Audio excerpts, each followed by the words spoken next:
Yeah, you guys are jealous. Because I got my Monster Green Shake. I'm probably going to have to close the doors in a little bit, guys, because people are going to be showing up. But it basically is getting so hot here in Malibu that I've had to now open up all the doors in this garage. Otherwise, I would sweat to death because I brought another sick Puma tracksuit out. And I can see the jealousy just kind of oozing out of your guys' pores. I'm just going to put some notes in my phone real quick, and then we'll fire off. Not going to lie, you guys are being a little bit lazy today. No one's even made a comment yet. Just going to show that I don't really feel the authenticity and connection with the community today because you guys are being a little bit on the lazy side. So, ooh, that's going to be a good one. Guys, we got a lot of stuff coming out in the show notes today. Real good. You know the deal. It's Jock Talk. We talk about bro stuff, athletes, live, laugh, love. Fuck you, you fucking phone. Yeah, I know. It's pretty legit. Stickers, questions for the show, podcast, questions. And guys, this is my Monday too. Heidi. Always attacking. Heidi, did you come from Savon's show? I'm trying to understand where we met. George. You literally just went live? Noel, your head looks like a potato, dude. I'm gonna hit you right in the Jack Johnson. You are a savvy hoe. So I had a altercation with that guy from Barbell Spin whose head looks funny. He looks like he's one of the cast members from the movie Hills Have Eyes. Somehow we got into a bit of a tussle on the internet about CrossFit once again. Because he made the statement that CrossFitters win every single time there's like a competition. Because they've gone on and done these television shows where you compete against different people from different sports. I think it's John Young. I call him Melonhead. His face is a little bit pushed inward and his forehead kind of grows up and his eyes are almost pushed out of his head a little bit. And what I think that is probably because he's from Ohio. It's a genetic defect.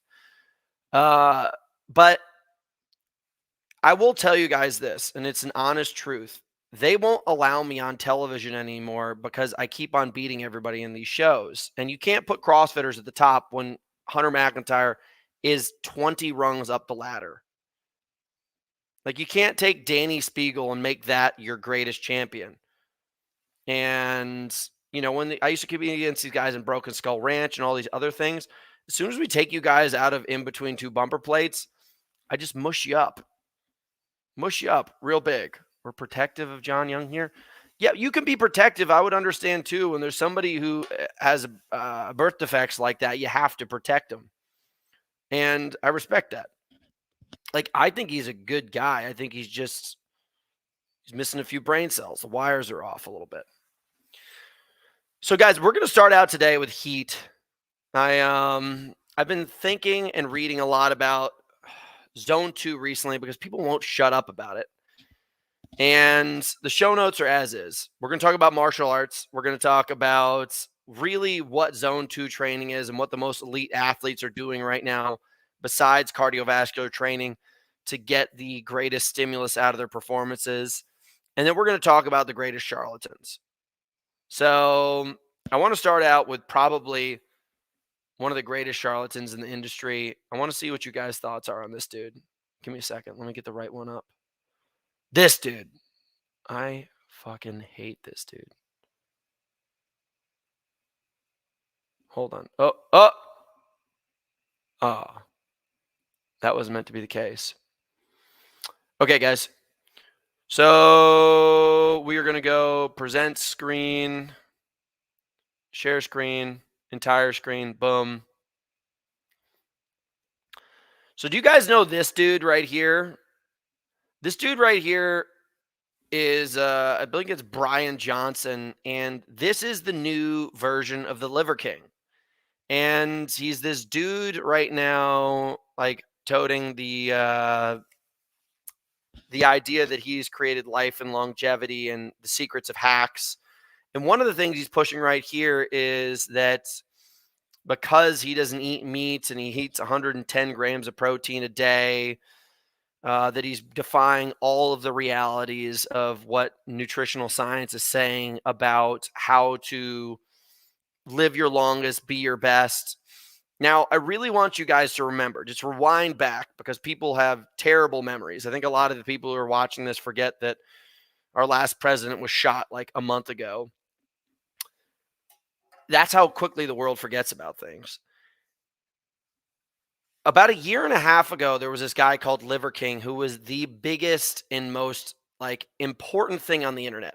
You have no idea how many dumb dudes came to my house and before they would work out, they would be eating these liver pills to get energy before they would train, which makes no fucking sense. I don't know why anybody thought that was a pre-workout, but they all bought into it. This guy was on so many steroids, his skin was like reddish purple. He was like 2% body fat. And then at the end of the day, he promises people it's ancestral tenets.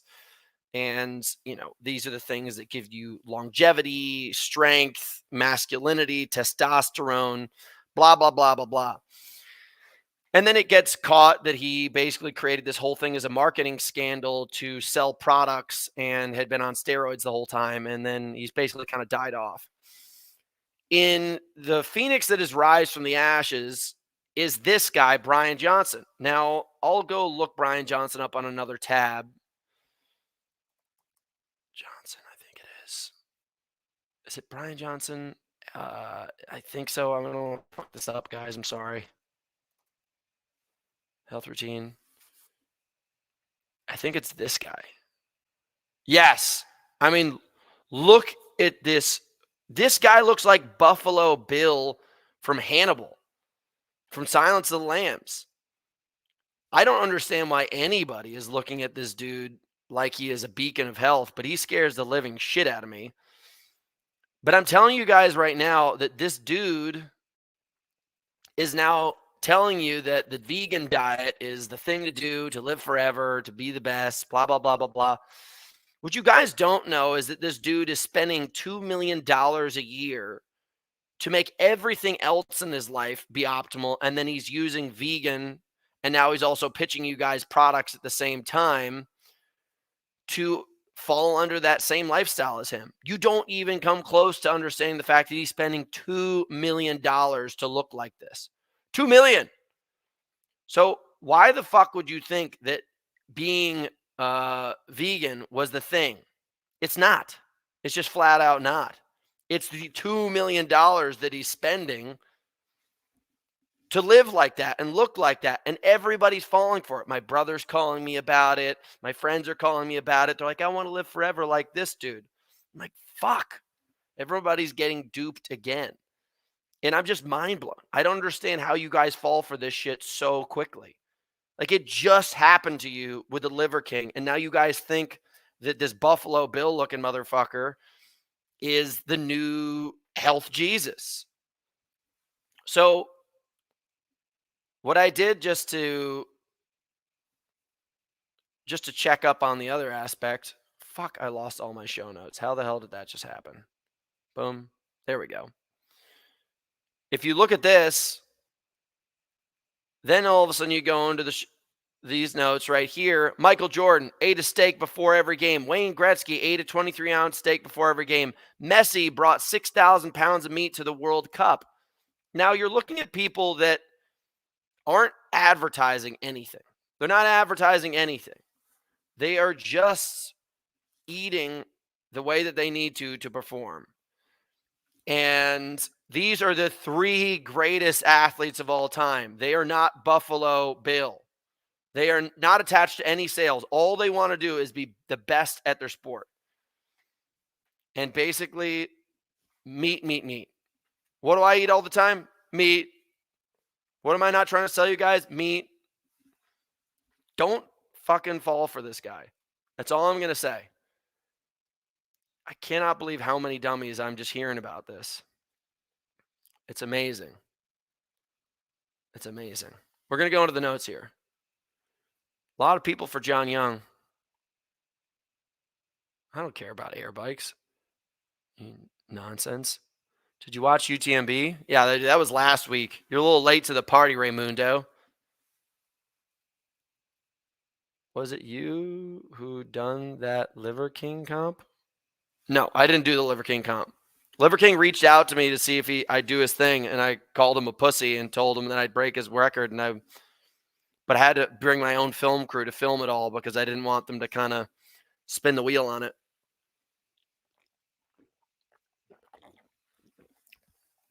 But Liver King's a world-class pussy. He's also a toddler. I don't know if you guys have seen him. He actually looked like the Liver King. Let's see here. Yo, just reached Sierra Nevada. Nuno, are you in Sierra Nevada? At 12,000 feet in the sky?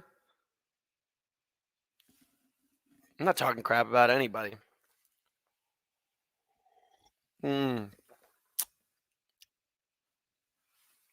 Yeah.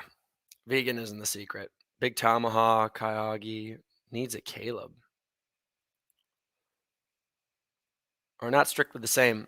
Kudo, you're that same idiot that we said shits in his backyard to make kale, and then after you grow the kale, you're the one who eats it. We don't take any advice from you, pal. But listen, I did just want to bring up the charlatan aspect, and I'm amazed by how many people fall for that shit. So just be careful for this guy. This Brian Johnson guy is on an agenda. If he was just trying to figure out longevity in life, why would he be going around on podcasts all the time promoting this thing? It's attached to something. It's attached to something. You got to follow the dollar. Pull the string, guys. What you going to say? So the next thing I want to talk about with you guys, it's interesting, and I brought this up last week, so we got to talk about it now, is basically that Ingebrigtsen race where he was going to go back up against these guys in the 1500. Now, I'm not going to lie, if I show this on the screen, it's probably going to block this show from being watched because NBC did this to us last time, but we're going to do it anyways. So same lineup here. All the way far left, Olympic champion Josh Kerr, second place at the Olympics. Nagusi, that guy, Nagus, was fourth place at the Olympics. And then if you go all the way in, I don't know why those guys are on the far side and Ingebrigtsen's on the center, but maybe that's because he had the best qualifying time as of recent. Ingebrigtsen is the world champion, fourth place at the Olympics or whatever. I mean, the dude is a stud. Now watch this. Just like there's pacers in front, guys.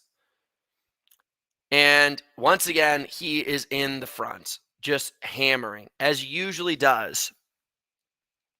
Killing it. I mean, it's interesting if you watch his body. Homeboy is absolutely stellar because you don't think he's running that fast when you watch him. Now, let's see if you zoom in on Josh Kerr for a second here. They do it soon.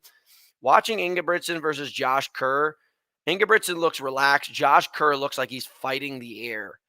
Ingebrigtsen looks like he's surfing. Now, let's bring it up a little bit. Now, you can see he's hammering up in the front still. Now, the pacers are gone, and I think that guy up front is Giles, looks like. Let's bring it up a little bit further. Okay, this has got to be the bell lap. Now he takes it. Oh, it was a pacer up front, guys. It was a pacer. So now he's just holding from the front, and I get it, man. You want to win, but I'm just going to let you know, this broke my heart. When you're leading like that, supposedly you're pulling with 8% more energy than the person who's following. And unfortunately, homie once again gets out kicked. Kerr's in the back in third place doing some serious work. Hawker. I mean, they're guys, if you really think about this, these people all are within less than a second of each other when it comes to crossing the finish line.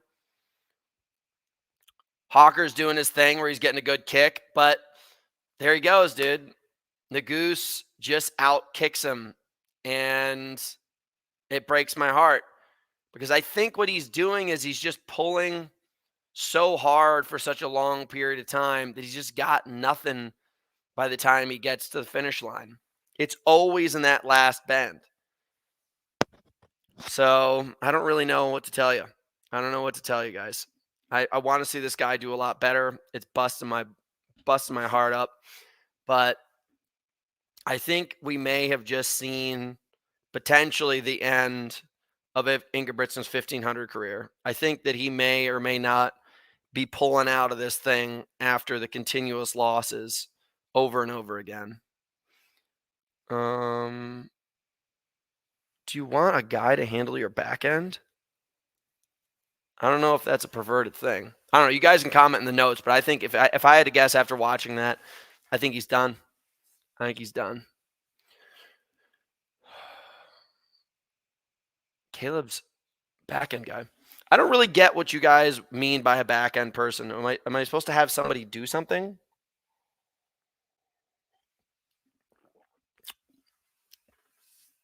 Do high. Looks like this guy really likes to suck on the straw. Brian Johnson. What up? Brian is at least honest and transparent in his approach. Lays it all out there on his site. You don't get it, dude. That's not the point. He's trying to sell you something. Trying to sell you something. Trying to sell you guys something. Homes longevity or not strictly, but yeah, dude. That's again back to back. Detroit Lions smashed the Rams again. I was there for the game last year. Pretty pumped. Beef liver doesn't do what Liver King said it does. Yeah, we know that. Vincent, if you can share what happened with Represent. Nothing happened with Represent. I absolutely love the guys. Just my contract ended with them. Everything's all good. I've been working with Puma for years, so I just continue to work with Puma. What are you drinking? Liver smoothies? Very funny. Very funny. Very funny.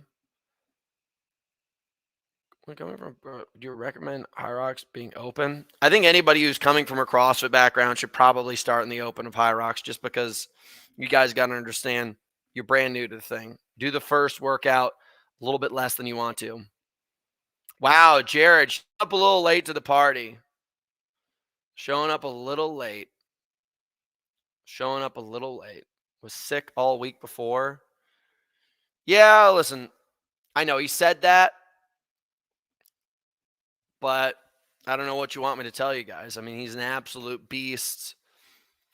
But it only takes so many times where I think he wants to keep on setting the record on a bunch of other things. He may come back and try to set the record on the 1500, but he's got all this other stuff he's trying to set the record for. I think it will suck up so much of his career time if he keeps on focusing on the 1500. Ingebrigtsen's going to have to basically go tackle a bunch of other things and then come back.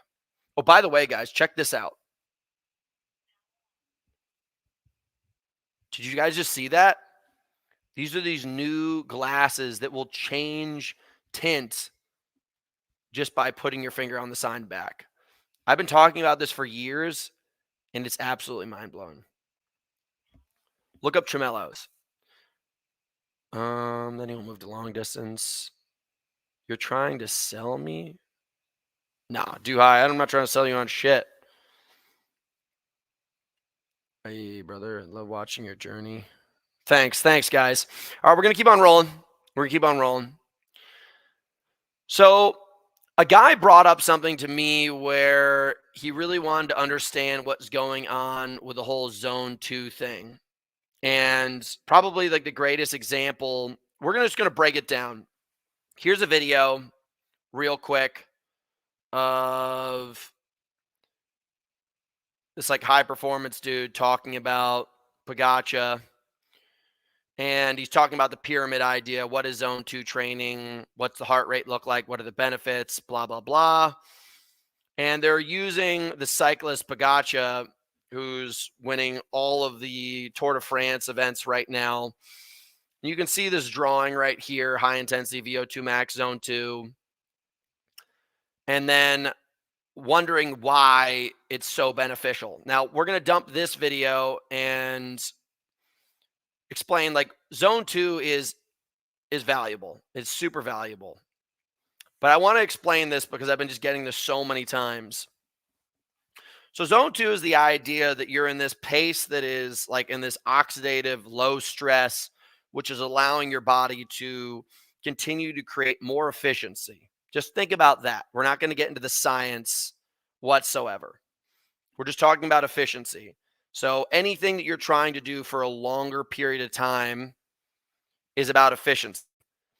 And the more you do something at a certain level, it will create more and more efficiency. As you create efficiency, you'll also be able to create more power output because you'll be using less cost. Because ultimately, energy is a finite thing inside of the body where when it runs out, it's gone. That's why you see people run into the wall in marathons, all of these kind of things.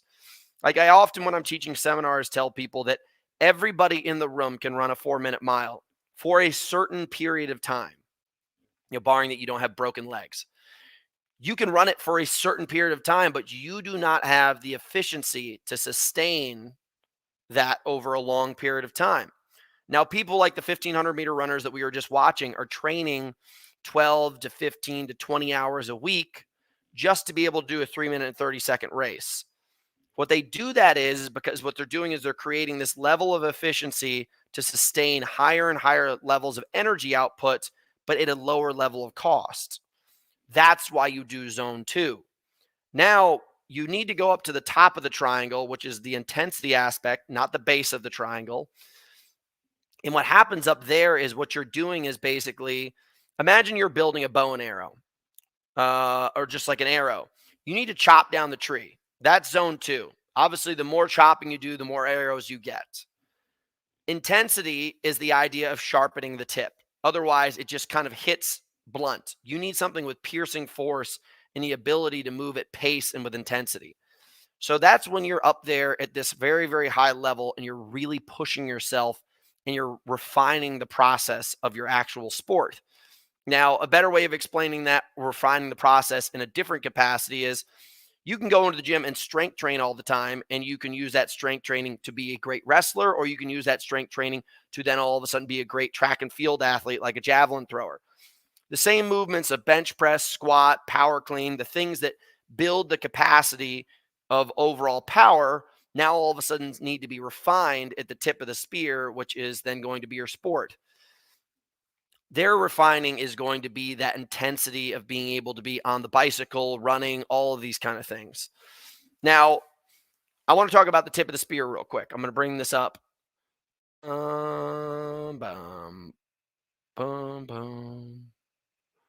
Where is this? I had it in my show notes. Oh, here we go. So now, here, guys, is the actual coach of Bagacha talking about the very tip and how important this is. They're talking about what's called zone 5 and even zone 6 training. This guy's clearly training about 20 to 30 hours a week, but if he doesn't end up putting himself in this very, very intense position for what they say 2 to 3 minutes for zone 5 and 20 to 40 seconds for zone 6, they'll never be able to really unlock that potential of the higher horsepowers when they need it. What that would look like for a athlete in the Tour de France is when they make those crazy passes on the mountains and be able to get up past somebody, make the important move, get in a good position, and then go win the race. If you just do zone 2 all the time, you'll be able to sustain things for a very long period of time, but your body will never be able to switch into that top gear, which is essentially called race pace. If you guys really want to be able to use this stuff properly, 80 to 90% of your work needs to be done down at the base, and then about only 1 to 2% of your work needs to be done in what they're saying in this zone 5, zone 6 area. To give you guys another great example of what this looks like is Tyler Hamilton. He won the 1-hour time trial world record and the Olympic gold when it came to training for cycling. He also was one of the best Tour de France athletes in the world. He got caught for doping. We're not going to talk, like, that's not the point of this. But they found out basically that this dude was so cardiovascularly fit. The issue that it was really running into was that the guy basically didn't have enough of that top end work. So he would never be able to access all of this work that he'd been doing to potentially win the Tour de France.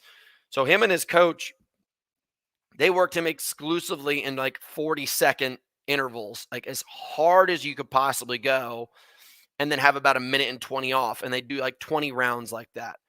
And they were only working on that extremely high top end stuff. Now, Tyler was still racing in the Tour de France, 8 hour races, which can only be survived by doing tons of zone 2 work.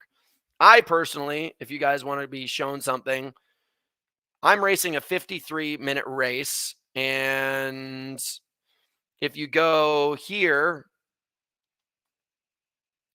and you guys go look at this, this is my last week. I did 14 hours and 46 minutes, 13,000 feet of climbing. This ride right here is zone 2 ride. This run right here, meaningless, but zone 2.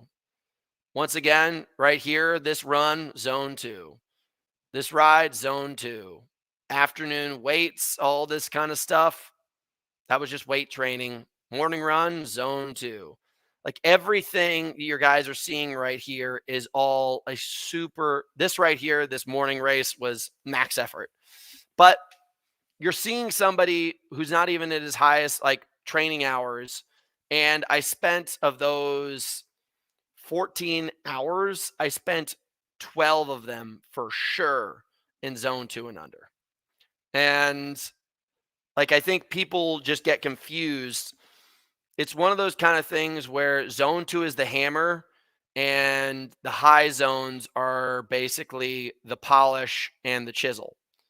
You cannot come in and just absolutely smash your body all the time. Like, you just need to be doing smart work with the time that you have, mostly almost entirely zone 2.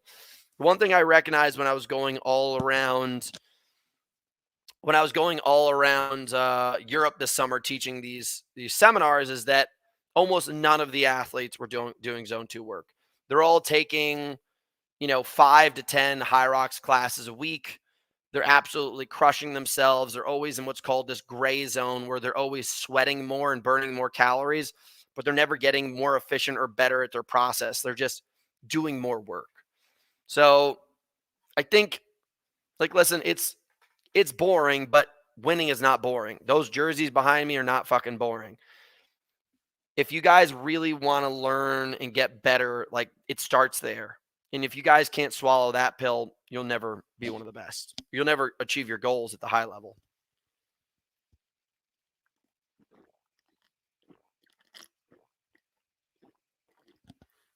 God, I'm sweating like crazy. I'm sweating like crazy. Do you happen to know your VAM score up the devil's butt crack? Just set a PB of 225. I don't know what VAM means. Vertical. What does VAM mean? Vertical angular mass. Are you guys going to commentate the High Rocks majors? We will probably.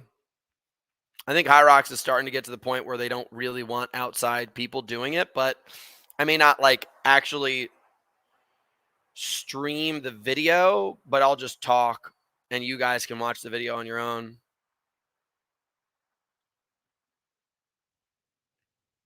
I don't like this Kudo guy.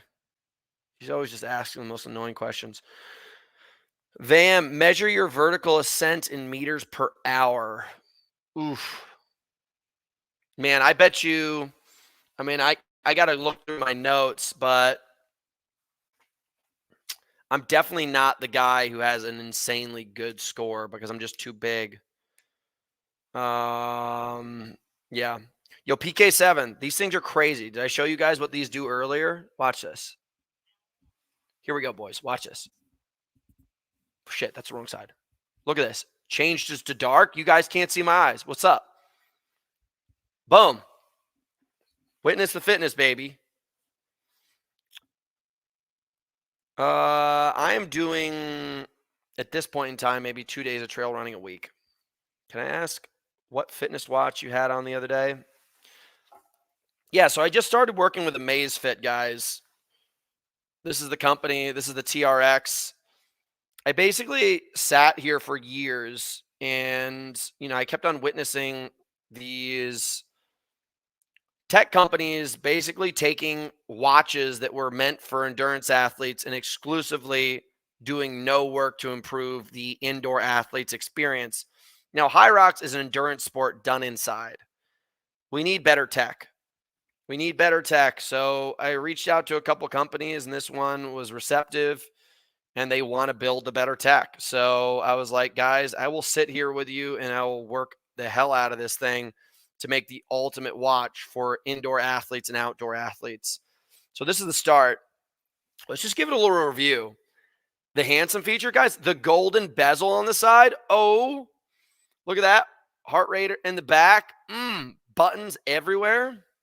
Now, just letting you guys know that you're going to be jealous because I'm going to be definitely getting some sick swag. Now, also, if you guys look at it cost-wise, definitely cheaper than a Garmin. And looks, I think, are better than the Garmin. Like, Coros is cool. These companies just, I don't think, are really being that innovative anymore. So I'm going to change that shit. Really, I am. I'm over it. You guys need to level up. Let's go back into the notes. Ooh. This is also another thing I'll bring up to you guys about Zone 2. I brought up this guy a bunch of times named Matt Vanderpool. He's probably the greatest one-day cyclist in the world right now. So if you look at this video right here, he did a 10K run at 434 pace per kilometer, which is not insane, but it was at 114 beats per minute. Most people in High Rocks cannot do that at all. But to be able to do that at 114 beats per minute, this is what I was talking about, efficiency. What it takes this guy to do at your guys' race pace, he is basically doing it at a slightly more intense version of a walk than it would be for the average athlete, heart rate wise. That is all efficiency is. This guy, being the best cyclist in the world, he's got so many efficiencies that he could basically take his cardiovascular engine and put it into almost anything. This is absolutely mind-blowing. So the next thing I want to talk about is these guys that I've been studying that are absolutely blowing my mind. Now, the crazy thing is I almost got recruited for this in 2020 when things were going really bad in the world of sport and High Rocks. But these athletes right here are athletes that are in the America's Cup, and they sit in indoor cycling, like they sit in some kind of recumbent bike style cycling kit inside of these massive boats. Like you guys see the position they're in right now, and they're all track cyclists or post collegiate or Olympic rowers, and they're able to produce, I don't know if it's true 500 watts per an hour, but they definitely can hold 500 watts for 20 minutes, which these races last about 22 minutes in length. So from what I understand, these athletes have to start their race out with a 2-minute sprint to get position and before they start the race. So it's like you're thinking about thousands of watts that these guys are producing. Like they're producing probably, I would guess, 800 to 1200 watts in that 2-minute period of time. The max side of it, they're probably hitting 2000. And these giants are inside of these bike chambers, and the strength that they're using is generating force of pushing oil through these hydraulic pumps that allows the actual maneuvering of the boat to happen through hydraulic pumps. So none of this is electrical. Everything is being done through the generation of human force and then put into hydraulic pumps so it can move the sail as these guys are racing. And the force of the winds that these guys are using against these sails are pretty insane. So you need to have super high power output. Now, just to give you guys an understanding of an FTP for 20 minutes doing 500 watts, I'm not there. I'm not even close. I am probably a 410, maybe a 420 guy. if I really cycled as much as these guys, I may be able to do what they're doing with specific training, but I don't know. Originally, I was reached out to by a group that was going to be willing to hire me when they were doing the hand crank style version of this. And I was looking at it. I just set the world record for Murph, and they needed dudes that could hold crazy high output. And like I'm just telling you guys that the output that you're seeing from those people is unlike anything on the planet. It is unlike anything you will ever see out there. Like you'll see Lance Armstrong being able to put out that kind of wattage. And you'll see maybe Pogacar be able to put out that kind of wattage. But the interesting thing about this kind of boat racing is they actually need a certain amount of weight in these boats to make it work properly and balance it. So you're not going to see a Tour de France guy inside the boat and one of these guys. They all need to be giants. Now, obviously, there's the strength to weight ratio where these guys are just able to put out more watts. And as they start to get up on a hill pitch, it doesn't really work out for them as well because they're so heavy. But in these boats, they're just beasts. They have no problem whatsoever putting this thing out there.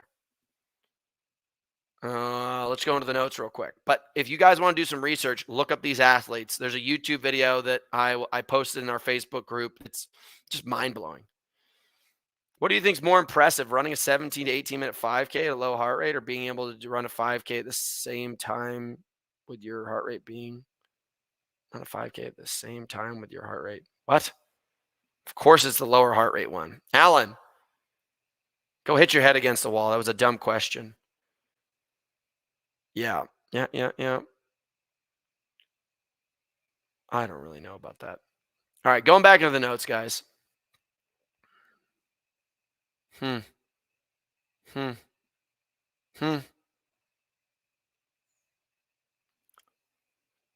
I guess since we're just on the subject of crazy watts, I want to know what your guys' thoughts are on this. Who's going to win Ironman Kona this year? Because if you go, they're back in Kona. Supposedly the men and the women are switching between Nice and Kona now. So they're back in Kona. A couple years ago, Blumenfeld raced against Gustav. Gustav, I think this was in 2022, won. And Gustav was a beast. He was also wearing shoes that I think were somewhat cheating. 40 millimeter stack, which I don't agree with. I think these super shoes are kind of getting out of hand. But Blumenfeld, the rest of the season and almost every other event just dominates.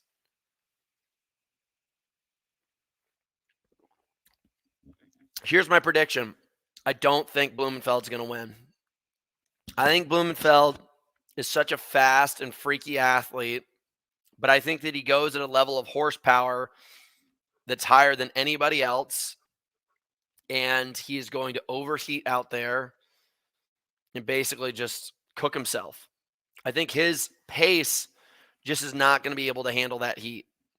And listen, I think he's ultimately the best Ironman athlete in the world right now.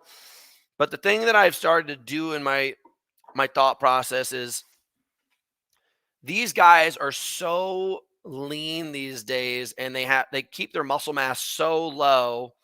Muscle mass essentially just creates core temperature.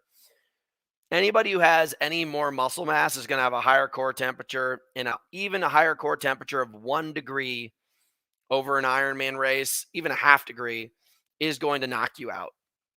And if you look at this guy, Gustav, in comparison to Blumenfeld, he's a taller, leaner, kind of more of a Gumby looking body.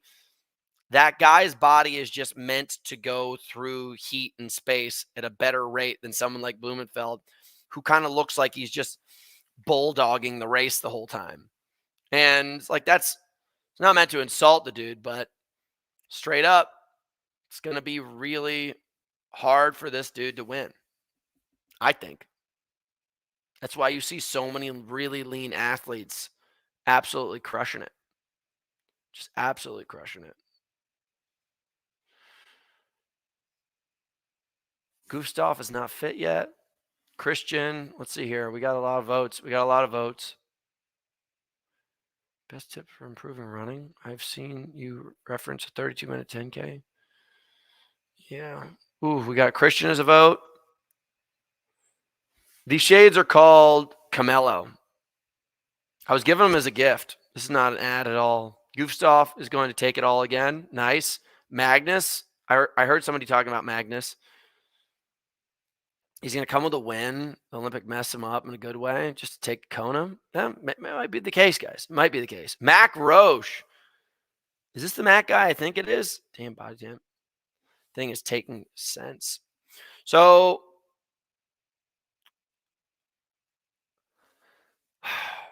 this brings me to the next section. Is heat training the new thing? Now, Rich Diaz, my longtime running coach, has been talking to me about this forever. He won't let it go. So let's see here. David Weck, no. No. There's another thing I had in here. I think I've lost it. So, guys, I don't know if you saw a couple weeks ago in Leadville, the longtime record by Matt Carpenter was broken by this guy named David Roche. And what he says is that basically he used heat training to set the record. And he was doing specific training. And, here's some of the stats. A study found that 4 post-exercise saunas exposed to lead and led to 17% increase in body plasma in the volume in trained cyclists. So body plasma allowing you to carry more red blood cells. It's interesting. It's interesting. And, that's the idea of kind of hacking it where I was trying to do altitude last year. New study took a step further, asking the important question, do these adaptations persist? It found that a whopping 4% of the hemoglobin mass after 5 weeks, but a return to a baseline after just 2 weeks. So heat needs to be constantly reinforced, likely for the same reasons the body responds so fast to the first place. So I don't know. I mean, like Rich was hammering me on this stuff last year, absolutely hammering me. And I want to see if I can find the other one where it was talking about heat training. Oh, yeah. So this video right here, like I'll put it into the show notes. This is kind of a longer version of this. And I'll put it right here, boys and girls, if we have any girls. You guys can watch it right there. So the idea is that basically training your body to not only withstand heat, but also it seems to have effect on the way that your body carries, increases its blood volume, which ultimately increases your body's capacity to carry oxygen, which is ultimately why I did the altitude training. And you hear a lot of athletes doing altitude training. It is one of these kind of things where I think if you don't have the tools, it is very hard to do properly. Like you can't just fuck around with this stuff and expect to have results. It's just like supplements, like beta alanine, what I take. You have to take it every single day at the right dose to be effective, or it's not worth it. So you're seeing a lot of these companies like Core. It's like a body temperature measurement. You have to be very, very diligent to make sure that you're able to get the benefits from this. So, I don't fully know the science yet, but I'm interested.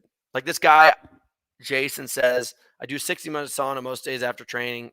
Not all on the top of the sauna. I don't know what that means, but I will say, like, I don't even know if 60 minutes every single day is going to be the thing that moves it.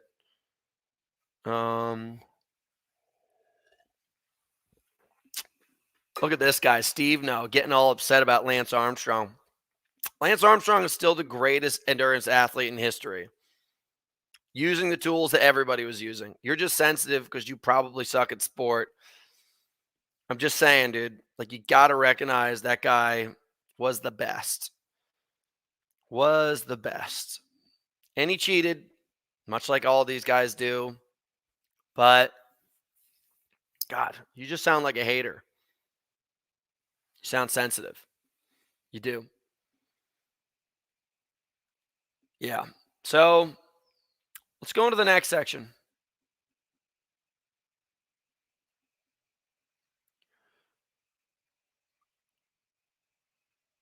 So I've been studying, I've been studying this for years, but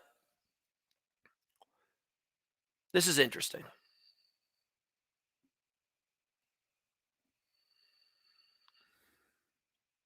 Sharing screen.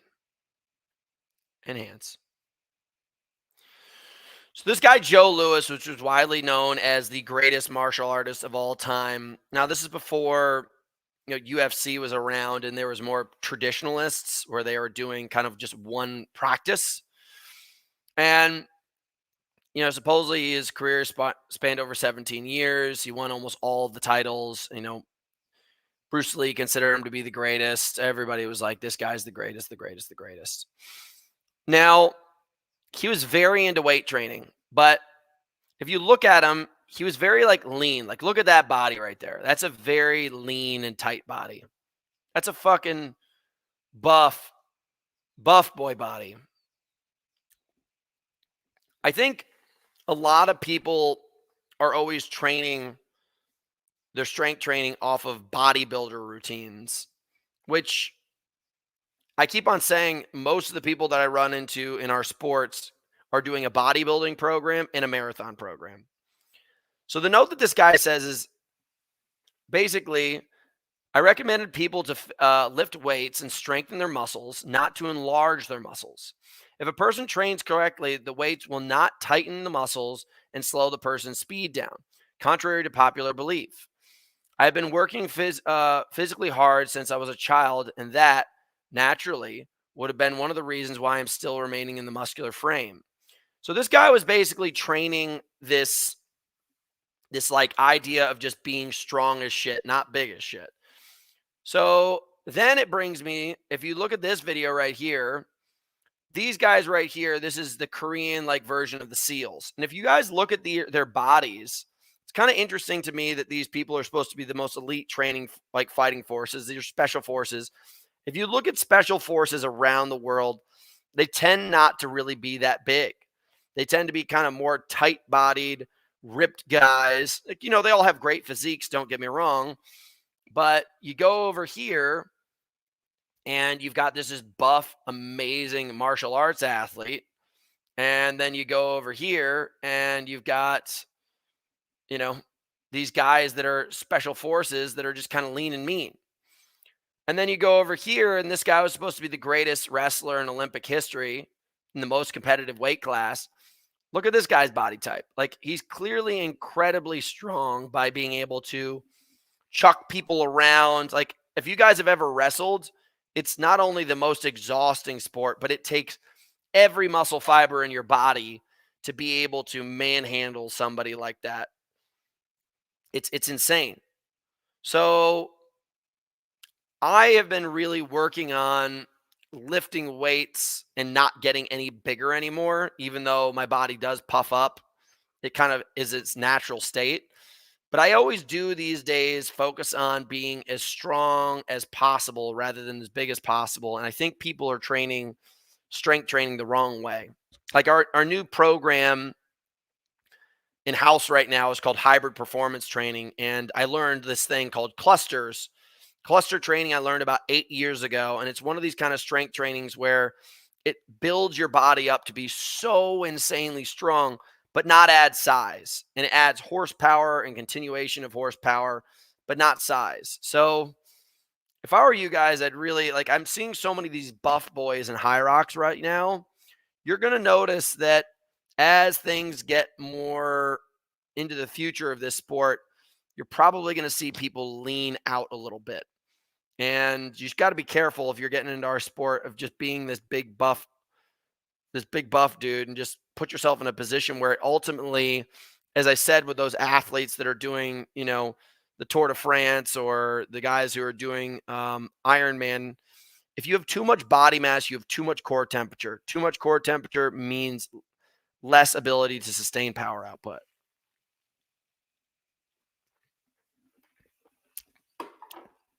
Let's go back into the notes. Well, this also brings me to this guy. I've been kind of loosely following this guy, David Weck, where he's a sports performance trainer who seems to be tremendously strong and fit. But he was the creator of the Bosu ball. He's got a lot of really weird shit to say. He kind of looks like one of those guys you see on meth in the parking lot, just talking to themselves. I don't really understand any of this guy's training methods. I've seen him with some pretty decent athletes and other like sports performance coaches, and he seems to be respected, but I don't get it. He's always got a cigar in his hand. He's always chomping on nicotine, and he's always kind of doing some weird stuff that I don't fully understand, but he tends to have one of these lean martial arts type bodies and get a lot of performance out of it. So another dude that's just kind of tickling my fancy lately. And also, guys, last but not least, China. I saw this the other day. I don't know if you guys remember China, but China supposedly was able to bench 315 2 times. I can't even do that. She was at 180 pounds too. She is a fucking freak.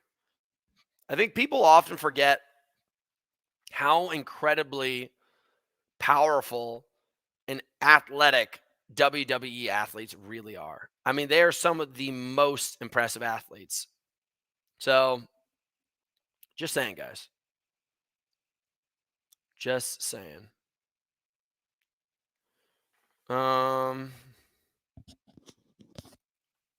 Wow, Heidi, you ditched us for probably Savon's show, which is full of bums. Deep pocket, bro. Purchase that 15. You best put your hands in them deep pockets, bro, and buy a sauna. Nah. Being Sandy, that's like folding a piece of paper. I think you guys also forget that I've never lost to these guys before other than once. And before that, it was 3 years ago. And you guys are just sitting here writing in your journals saying, oh, yeah, I'm so strong. I'm so fit. I watched Hunter lose once. You guys need to wake the fuck up and drink some coffee. Wise the fuck up. I'm going to tear all of you guys a new one. There's no damn sauna or hack job out there or trainer that's going to outwork me and figure out a plan. The bulk pony's fucking back, baby. I'm going to tear you guys a fucking new one. So wake up. Now that I'm done with that rant, we can go back to the show. I'm addicted to that.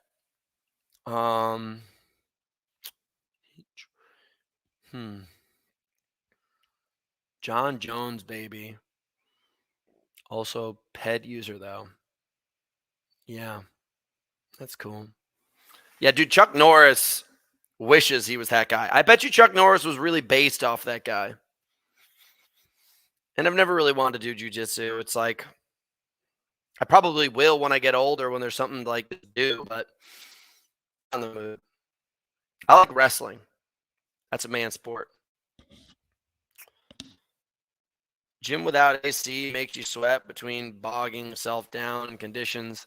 Yeah, I don't believe in just like being hot to be hot. It still doesn't make any sense. Like, you want intensity. That's the most important thing. Now, do you want intensity via heat, or do you want intensity via output? So I still got to do some research, guys. I do.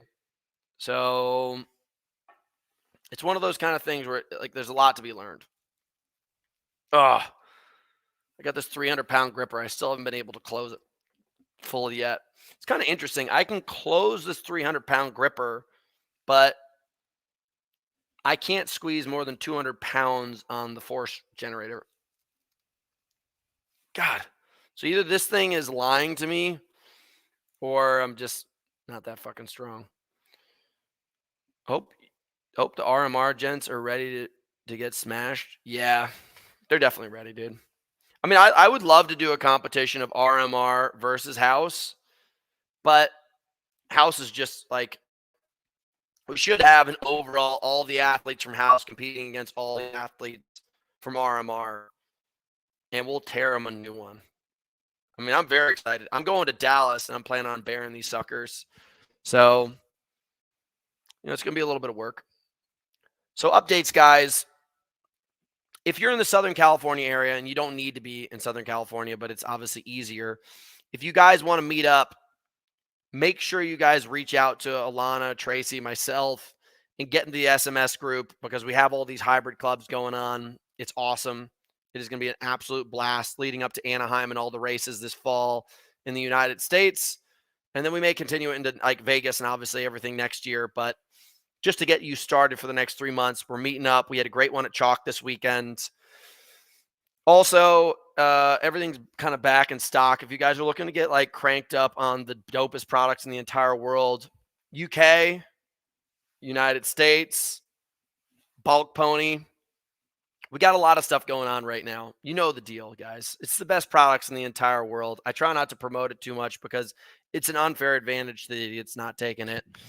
But this week in training, I've got some, it's just week 2. I think I went a little too hard week 1, not in the way that I'm like tired, but I was aiming for 10 hours and I ended up doing 15.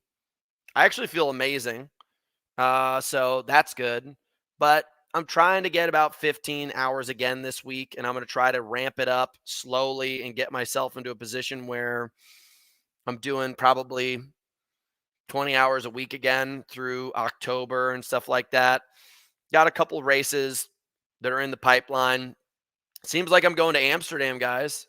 I will probably not do the majors there, but if I might do a doubles, I've talked about it with Graham about going for a really, really hard race in doubles on Saturday. So if you guys want to compete against the bulk pony and you're in Amsterdam, show up.